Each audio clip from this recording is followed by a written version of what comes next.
Good morning. We're here with Chief Judge Phyllis Hamilton at the Ninth Circuit Courthouse in San Francisco. My name is Claudia Sanchez Wilson. I'm an Associate General Counsel at Zynga Inc. here in San Francisco, and I'm privileged to have been a former law clerk to Chief Judge Hamilton, and I'm honored to be here with the Chief Judge today.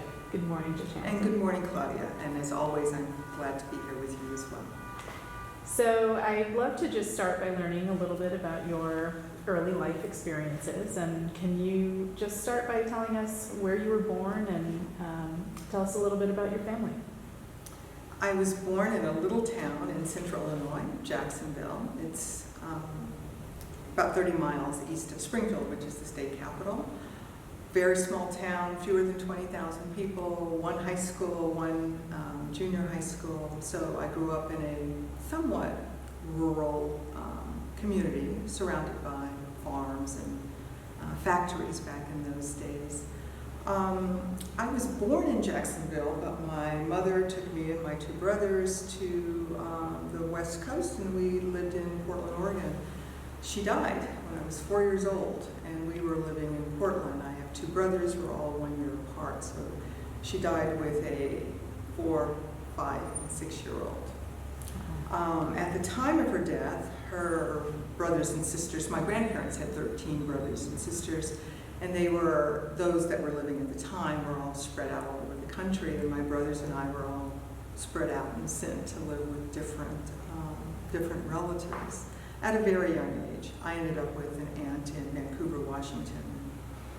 But in any way, my mother's oldest sister, Isabel, the oldest of 13 children, decided after a couple of years that she just would not allow all of her sister's 3 children to be raised separately. They should be raised together. So she decided that she would raise all 3 of us. And she contacted the brothers and sisters who had, the various different, my siblings. And she decided that she would take us and move back to Illinois. My grandparents' home was still standing. In fact, it still stands today, barely. And she decided to take us back there. At the time, she was married, and her husband thought that was a bad decision, that it would totally disrupt their life. He wasn't moving anywhere, and as a result, she made a choice. And the choice that she made when I was 8 years old is a choice that has completely impacted my life. I was an orphan, essentially. I never knew my father. And my Aunt Isabel left her husband, left a cushy life. She was living in Berkeley, California. Cushy by the standards she would soon find herself in. And she took the 3 of us to Jacksonville, Illinois, and we moved back into my grandparents' home, which was sort of on the outside of town. We were surrounded by farms. We had our own farm, small farm. Well, we had a field, let me put it that way. And so she took the 3 of us back there. She left her husband.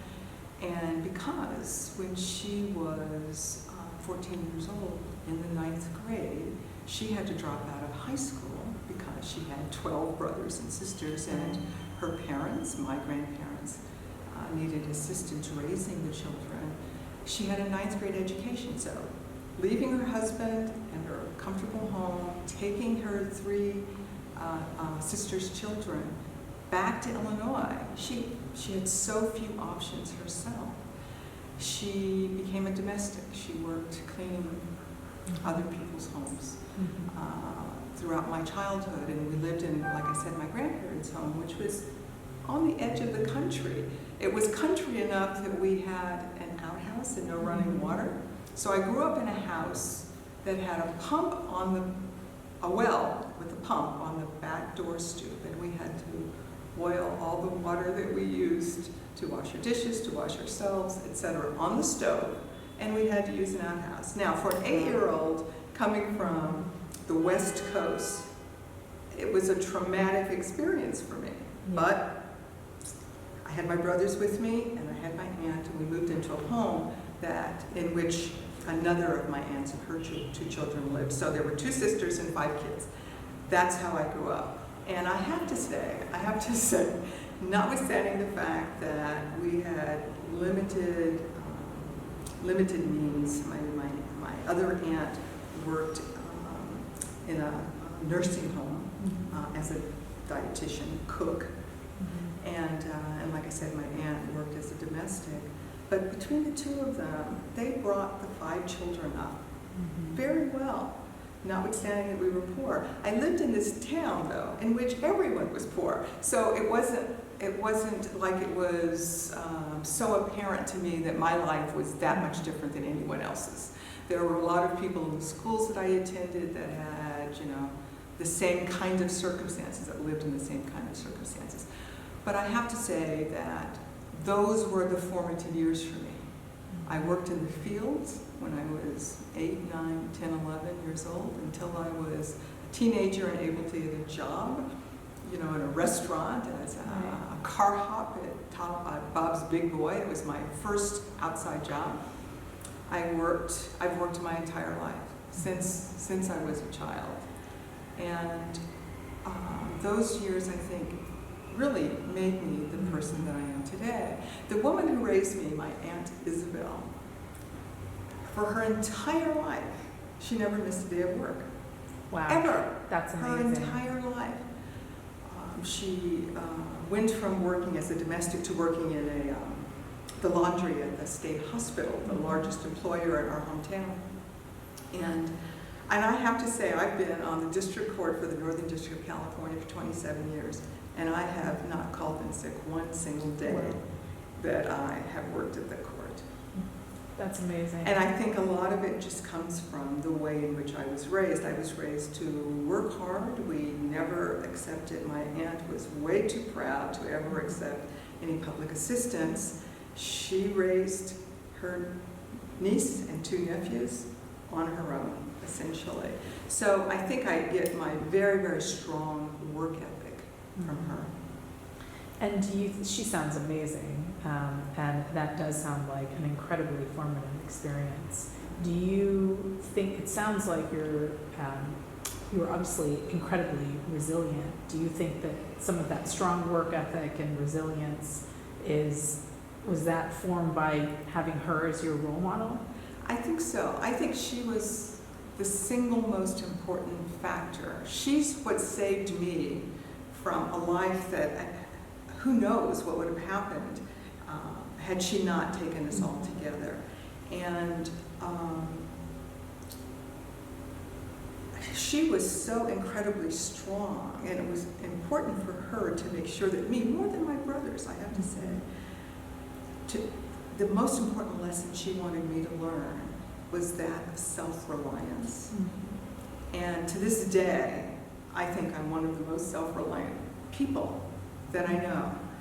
I do things for myself. I don't expect things from others, and I'm always grateful when that happens, when I do get things from others, because none of us is an island. I mean, I didn't get to where I was, to where I am now, on my own. I mean, I've had all along the way, but she was definitely the most important role model for me and the most significant influence in my life.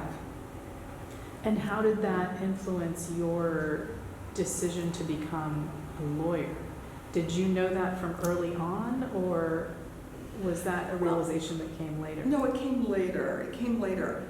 Like I said, I grew up in a small town, one high school, and at the time, the public school teachers were the most respected professionals in the town in which I lived. This was not a community in which there were a lot of professionals to model oneself after. I never knew a lawyer or a doctor. In fact, I never went to a doctor the entire time that I was growing up. The first doctor I ever went to was when I was a college student and went to the student infirmary. So I didn't have those kind of role models, but I had public school teachers. And the town that I grew up in, literally, the teachers knew everyone. The public school teachers taught the generation of my family before me and the generation after. And some of them I still have relationships with. When I go back to my hometown, there are a couple of them that I still look up. Of course, they're much older now, and most have passed on. But I think that the second most important influence in my young life were the public school teachers in the town in which I grew up. Back in the old days, they used to track students, and they put you in the college track or not. Very few people in my hometown went to college. In fact, the majority of high school graduates in Jacksonville, Illinois, in the 1960s when I graduated in 1970, but the majority of high school graduates went to work in one of the many factories on a farm in the surrounding communities, or they went into the military. Both of my brothers joined the Army and didn't have the same opportunities I had. The school teachers, though, from the 8th grade, from the very first class that I took, recognized something in me. I don't know what it was, but I was tracked with all the smart kids. I was always in this section. There was one section in grade school and in middle school and in high school with the college track kids. I didn't realize then that's what it was, but I was in that section. The only African American child, obviously, in a community where there were few African Americans anyway. But the school teachers sort of plucked me out of my life and put me on this track, and to this day I have them to thank. That is really incredible. So how did you decide where you wanted to go to college? Well, in the late 60s, there was the beginning of the Black Power movement. It was part of the political upheaval of the times.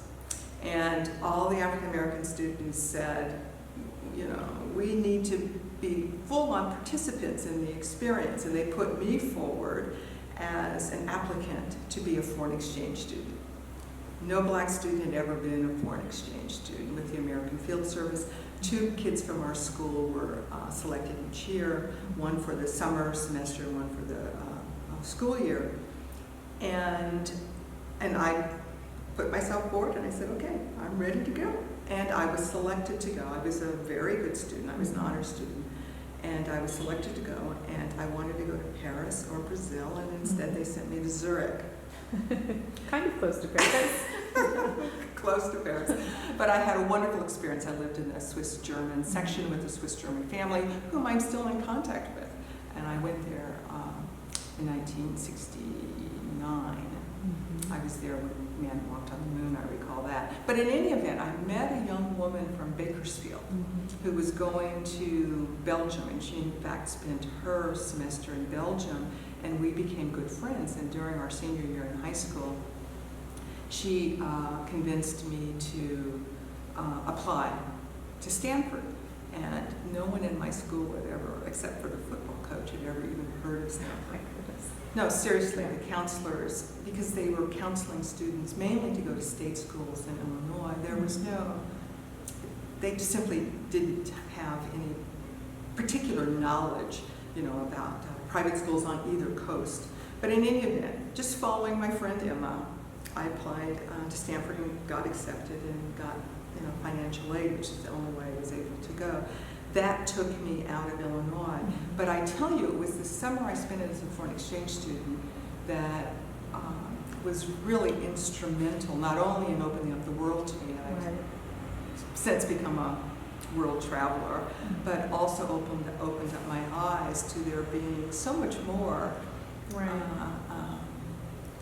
than what was represented in the small town in which I lived. So I thank my friend and we both ended up at Stanford together. Wow. And what was that transition to the West Coast like? And your just sort of being not for the first time, but you know, for a large extended period, having to study and grow into adulthood in a place that was outside of where you had grown up in that close confines of your aunts and your family. How was that experience for you, and how did it sort of form maybe your later decisions in career? It was a difficult transition for me. I was surrounded by, and it wasn't a totally positive experience for me either. I was surrounded by all these kids who came from money and who had experiences that I'd never had. I remember the first time I ate an artichoke. Mm-hmm. And everyone thought it was so weird that I didn't know how to eat an artichoke. I'd never seen an artichoke before. I remember being ridiculed because I was always at the dining hall on time for dinner. I thought it was great that they were just providing us with this food and we didn't have to do anything. We just showed up and they would give it to us. It was definitely a difficult transition, but ultimately it obviously served me very well in life. Mm-hmm. And you went straight from Stanford to Santa Clara for law school? I did. I finished Stanford in 3 years. I was a communications major. I was able to finish all of my requirements early, and I just decided that I wanted to go forward in my life. Mm-hmm. And so I went to law school early. And it's not, I have different memories about what it was that prompted me to want to go to law school. I do remember in high school sitting on the gym floor with a bunch of girls who were all plotting their futures, and all I knew was I was going to be a professional of some sort. No one in my family had ever gone to college, no one had ever gotten a professional degree, and I knew that I was going to do that. And law was something that I kind of knew a little about because I've been reading political books. I knew it was a way in which to help affect social change. You know, I watched TV. I mean, I had some exposure to that as a profession. And I think it sort of stuck with me just from those early years when I declared I am going to be a professional of some sort or another. When I got to college, I sort of toyed with the idea of being a veterinarian because I love animals, but I have no abilities in math. I took whatever the basic math courses I was required to take, and I knew I didn't have a chance. Mm-hmm. And how did you, once you graduated from Santa Clara, I'd love to know just about your early career decisions and where they took you and what your first jobs were and how you experienced being a young attorney, you know, out there doing it and being the professional you had dreamed of being. Well, when I was in law school, I did an externship at the Superior Court, Santa Clara County Superior Court.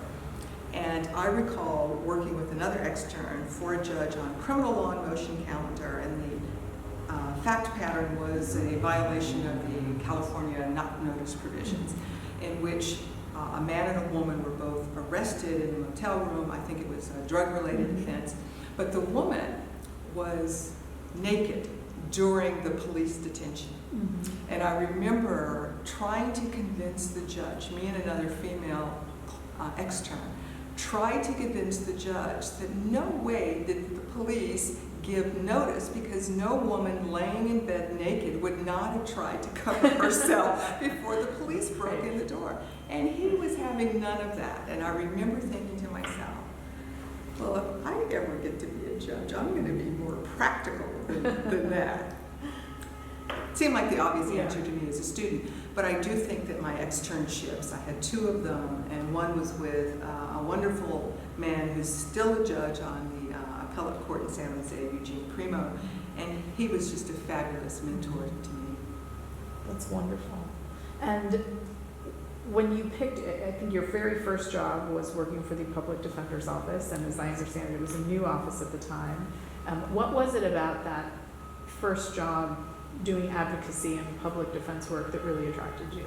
Well, I because of the experiences I've had as an extern and because I got great grades in crimes and criminal procedure, I was drawn to criminal law. And I was fortunate enough to get a job at this new state public defender's office. It was the very first year that it opened.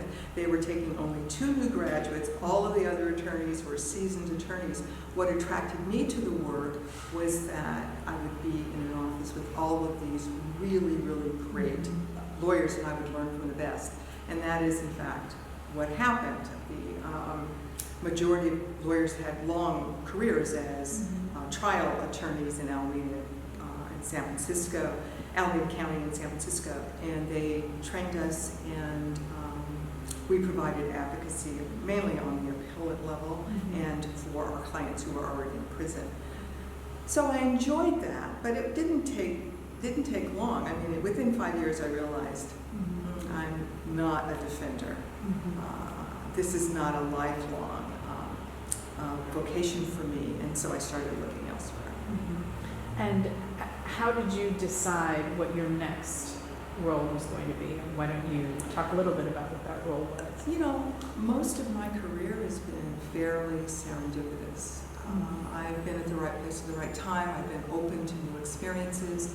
And I just found out about a position as an administrative judge with a federal agency called the Merit Systems Protection Board. I was sort of interested in employment and labor issues, and I thought, well, that could be interesting. I went in, I'd only had 5 years experience. I didn't really think I'd be selected for this position, but I got the position.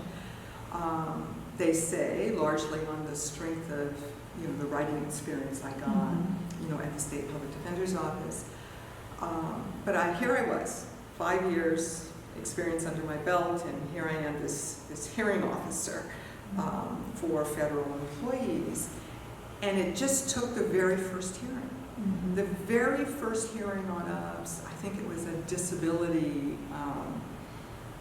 benefits sort of complaint of a retired federal employee. And I was sitting at the table with lawyers on both sides, and they were arguing the points, and there's something happened. I immediately thought, this is where I should be.